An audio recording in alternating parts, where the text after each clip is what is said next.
Welcome back. I was describing to you about Paul's journey. That is the third journey that he made, and we reached actually to Macedonia, to Jerusalem, and then to Rome. On the way, he had a problem with a silversmith called Demetrius, where he was making small shrines of Artemis or Diana and making money. Paul had to stop it, and that created some disturbance because there were many losing their business. However, Paul had the courage to stop all that.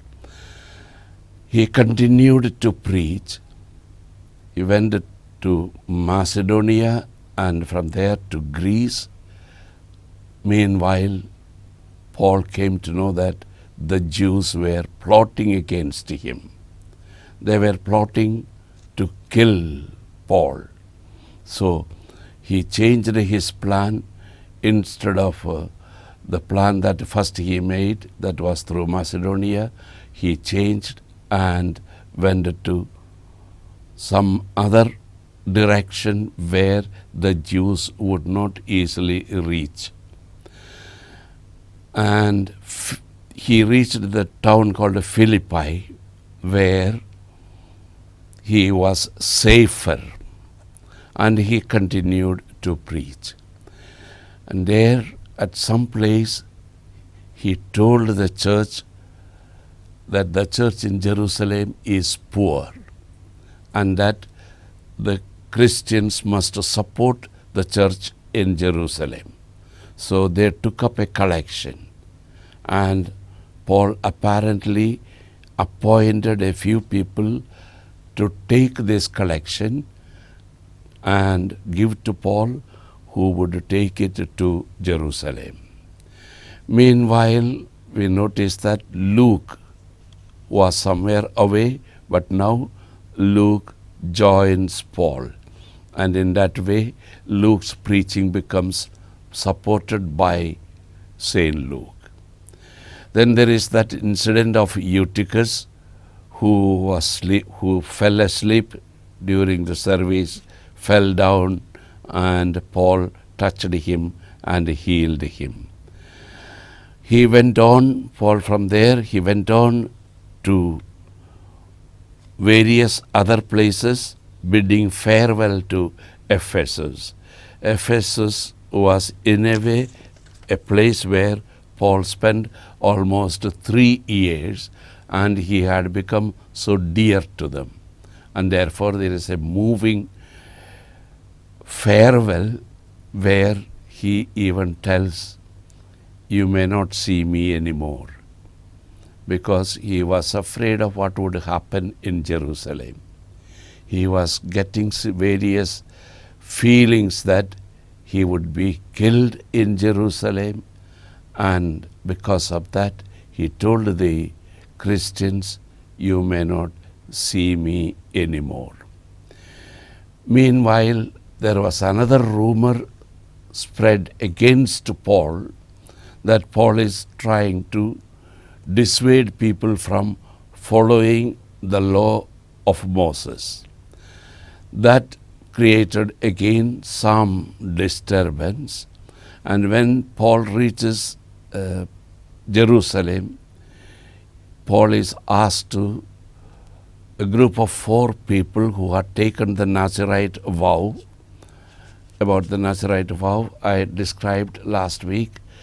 The Nazirite vow means taking a promise not to eat meat or drink wine for 30 days, in some cases 40 days, during which the hair is allowed to grow. And the Nazirite would spend the last 7 days of the 30 or 40 days entirely in the temple courts.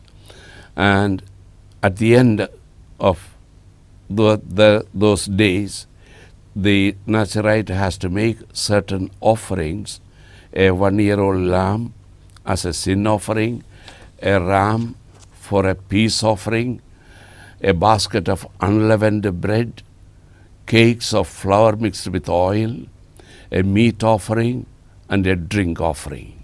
Finally, the hair had to be cut and burnt on the altar with the other elements of sacrifice. This was done mainly in order to thank God for the protection God had given. The details of the Nazarite vow are given in Numbers chapter 6, verses 1 to 21. Then there is the incident of Trophimus. Trophimus is actually an Ephesian from Ephesus, which means he is a Gentile. His mother was a Jew. But then no Gentile is allowed in the temple in the area where the Israelites would be. They have a court of Gentiles. They are allowed to enter there, but not beyond that. And Trophimus was seen with Paul many times. In the temple area he was found, and also in other places, and people thought that Paul was taking Trophimus into the temple. Taking someone into the temple was a very serious offense. Actually, the description about such cases is that, I will read, quote, "No man of alien race is to enter within the balustrade and fence, and if anyone is taken in the act, the penalty of death follows." The Romans accepted even this death penalty for which the Jews were authorized. In other words, if someone enters the area that is reserved for the Israelites, he would be killed. Now Trophimus apparently, people actually mistook, apparently entered the temple, and therefore they made so much noise about it. And they wanted to lynch Paul. They wanted to take Paul and kill him without the authorization of the Roman authorities. But then the captain came to know this, and he actually by force took Paul into the castle, into the fort of Antonia, in order to save him. And there commander questioned him about his details, his identity.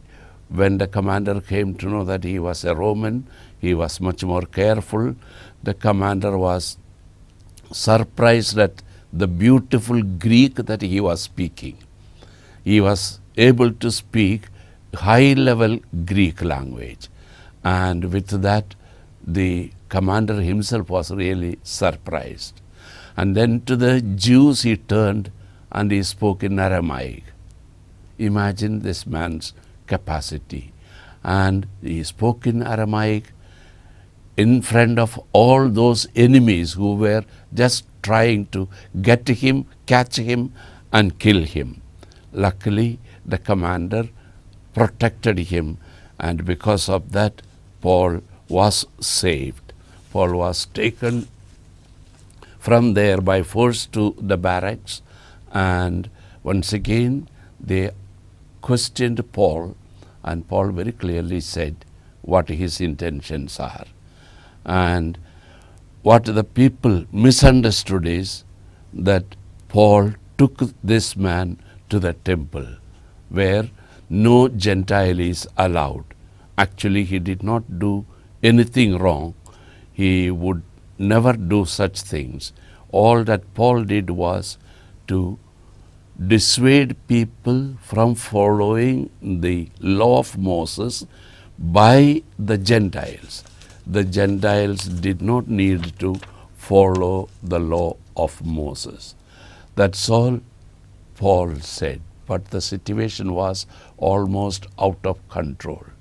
The Jews were so angry, they showed their anger by not only shouting and all that, they shouted waving their garments and throwing dust into the air. It's all described in Acts chapter 22, verses 22 onwards. In other words, the whole crowd was very agitated, and the situation was almost going out of control. Immediately, the captain sent the troops to capture Paul, and Paul was taken to the safety of the barracks, safety of the fort of Antonia. When Paul confessed that he is a Roman citizen, it's an interesting conversation between the commander and Paul. Paul said he is a Roman citizen. The commander said, I had to purchase that citizenship at a high cost. Paul said, I am a born citizen, which means he is higher than even the commander. That gave Paul such a respect from the commander that the commander actually began to be very, very honest, very simple, and even to help Paul. And with this, Paul gets the support of the commander and he continues his work. We'll stop for today. We'll continue next week with the episodes of Paul. May God bless you.